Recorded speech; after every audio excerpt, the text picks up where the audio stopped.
Hello there, my crypto friends. Welcome back to another episode of TA with MK. My name is MK. In today's episode, we're just going to kind of get back on track with an update on the SPX, or the S&P 500. We're going to talk about the E-minis future, the S&P 500 mini futures chart as well that trades Monday through Thursday, and just how you can kind of use that often to front run what Bitcoin's going to do. We're going to talk briefly about the Bitcoin price itself, and then I just have one coin on KuCoin, kind of a lower cap coin that I want to mention just to keep an eye on.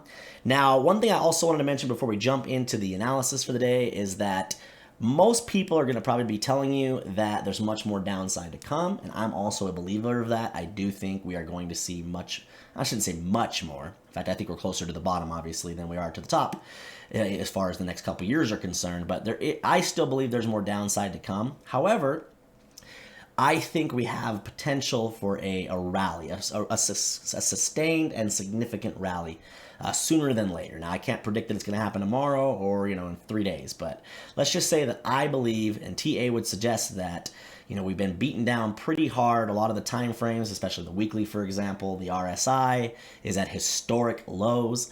Now, does that mean it can go lower? Of course, because it's, history for it hasn't have that many times it's been down where it's at. And so, just because something's done something 3 times in a row doesn't mean it has to do it 4 or whatever, right? So it's already, I guess, bucked the trend or changed the trend because it is lower than it's ever been. But that would also suggest that there's going to be some sort of a move to the upside soon, right? Something, for example, like maybe to retest the 29K level that we lost. Now, if that were to happen, it's not like it would happen all in a couple of days. It would probably be a series of, just an uptrend of higher highs finally and higher lows if you zoom in. So we're not going to talk a ton about that in today's video. We'll go over it a little bit more in tomorrow's video. But I just wanted to mention that to tell you that I would suggest that now you start putting together some sort of a plan, as far as if and when this does happen, that you're ready to take advantage of it. Because, obviously we're in a bear market, and so your uptrends or your, times where you can actually long with any level of success are kind of few and far between. So I would suggest putting together a plan now, pick out some of your favorite coins, and kind of be prepared for a potential rally that's obviously much, bigger than what we've seen over the past few weeks, right? We're not talking just a 2 or 3 or 5 or even a 10% rally, maybe something like 25, 35, maybe even 40%, something like that, could potentially be in the cards. Now, if you guys are liking the content, please remember to like and subscribe, and let's go. It's TA with MK. It's TA with MK. All right, so the first chart we're going to look at is the daily SPX or S&P 500. Obviously, this is a chart I go over all the time, but where we hadn't talked about it for a couple of days, I just wanted to kind of give you guys an update on what I'm seeing on this chart. We're going to keep this pretty simple. So one of the things that is a good sign, now the SPX closed about an hour ago, 45 minutes to an hour ago for today here on Thursday. I'm going to show you 2 charts, actually. I'm going to show you this, and then I'm also going to show you the S&P 500 mini futures chart, which does only trade Monday through Thursday, but it is 24/7 and often can be a chart that front runs kind of what Bitcoin does. But first, I just want to go over the bigger picture SPX. Now, we've had this large falling wedge that we've been tracking on the channel. Now, the key to this is you had support here, right? Support here, each time leading to a bounce, and eventually this was a bigger bounce, right? Well, clear back here, which would have been early May or mid-May, you had this active support down here, this trend line here, right? Led to a bounce. Right here, it wicked below, and we had been talking about this level actually at the time for 2 reasons. We were wondering if it would hold up as support potentially and have a bounce from there. It was a key level that if we lost, we were a little worried about that. Now, this ended up being a bear trap right here because, as we've often spoke about on the channel, and I still need to put out a video on bulls and bear traps, but anytime you have a key level that gets lost, most people are looking for this bearish retest for more downside, and so everybody starts shorting those levels because they're expecting it to, crash down to the next level of support. But what's known as a bear trap is when it loses that level, but then regains it, and pushes higher. Then everybody that opened up shorts in this area gets trapped, right? And that's basically what happened here. It was just a quick wick to the downside. It even went below this trend line support, right? Came back up. Bullish retest would have been right there. And then, you saw a pretty good move to the upside. up to that level that we'd also previously spoke about quite a bit on the channel, where it adds support back here, support, support, support, support, and then this is what I was saying would be our biggest level of resistance, and it turned out to be true. That ended up being where our rejection happened. Now we do have these gaps. Now these gaps are created. You can see a gap here. You can see a gap in this level we were just talking about. Now these gaps are created by the time the stock market closes for the day, the traditional side of it, and then the futures or the aftermarket and then pre-market stuff, where it ends, where it closes and where it opens the next day, there'll be that gap created by the futures trading that happens after hours. And in this case, we have two. These are our two closest gaps that if we were to have some sort of upside continuation at this point, we'd be looking to fill those. Now, as far as today's price action, this is good because we did lose and bearishly retest this, large falling wedge, and of course we saw some more downside. Well, as of the closure today, we're actually back inside the pattern. Obviously, hopefully it's something you can see without me having to zoom in. Maybe I will just go ahead and zoom in, but you can kind of see that you have this. We lost this level of support, right? And now we're back above it. We're back above it. So the question is, can we at least in the short term, maybe the next 24 to 48, tomorrow's Friday, so obviously we only have one more day of the SPX before the weekend. But the question is, can it go into the weekend somewhat bullish? Just staying inside this pattern tomorrow to me would be bullish. Obviously, if it pushes up to here, we could expect that to act as some resistance. But if we can at least get up to here, that would fill this gap. And then maybe next week, if we can have another start of the week and we remain bullish, even if this area holds us up temporarily, maybe we can eventually push up here to this level, around 4,020-ish, between about 4,000 and 4,020-ish. And, that would be kind of some of your short-term, bullish hopium as far as the S&P 500 is concerned. Also wanted to quickly talk about the ES1, exclamation point, which is the ticker for the S&P 500 E-mini futures. It only trades Monday through Thursday, but it's 24/7.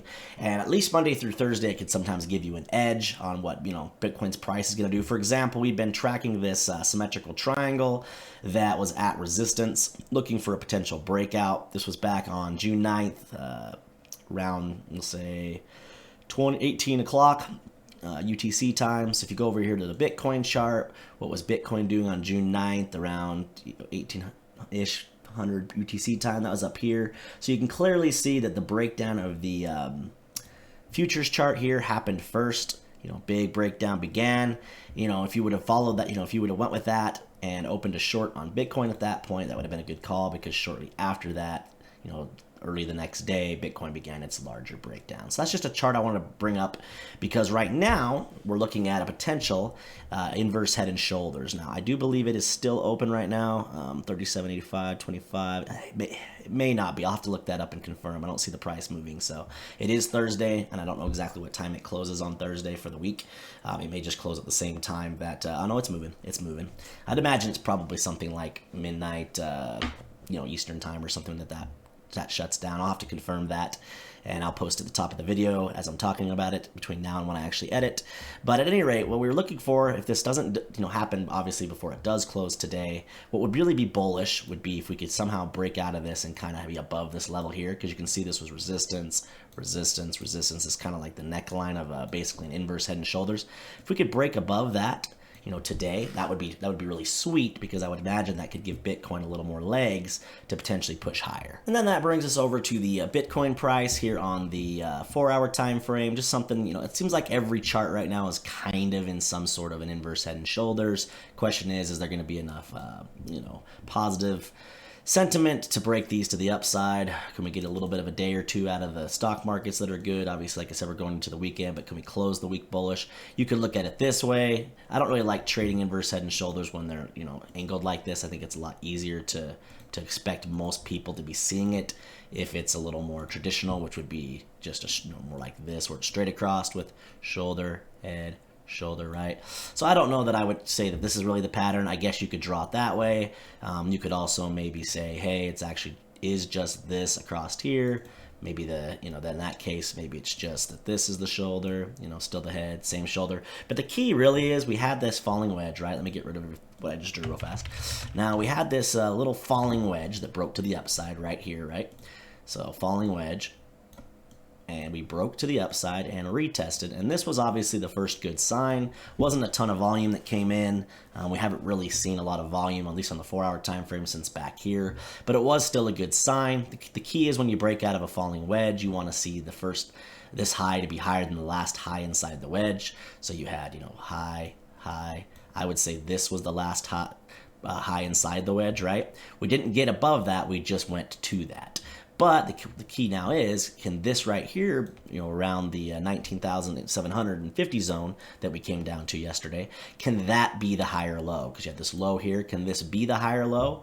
Well, the way we confirm that is if this breakout level. If it can break above around 21,000, we'll just say 600-ish, and flip that as support and push at least higher, even if it just pushes up to this zone, which is obviously going to be resistance at around 22,800. Obviously, that's going to act as resistance, but even if we get rejected there, that would at least be a higher high than this high, and then you would be looking for bullish continuation to be, the next potential higher low, which is obviously the beginning, of an uptrend. So that's kind of what we'll be tracking. A lot of it will depend on how the S&P 500 closes going into tomorrow. At least in my opinion, I think if it can remain inside that pattern it broke back into, that's going to help propel Bitcoin. And at that point, I would at least expect Bitcoin, like I said, in the short term to break up, hopefully, obviously, if things remain bullish on the S&P 500, to that 22,800 level, and then we'll just go from there. But if that's the case, then I'd expect maybe a higher low back around 21K, maybe just a wick below or something, back to this point of control on the 4-hour, maybe around 20,500.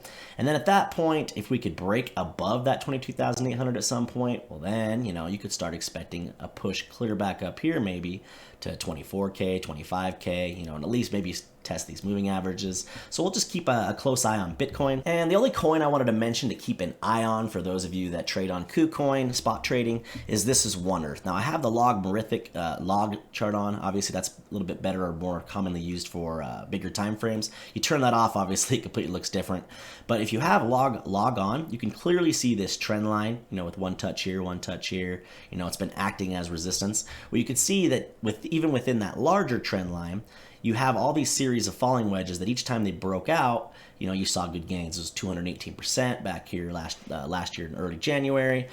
Same thing happened over again right here, and then it broke out and you saw about 135% gains. And so that's kind of what we're looking for inside of here, is at least for it to break out of this trend line here, which would be something like it breaking back up over like 60.0067, something like that.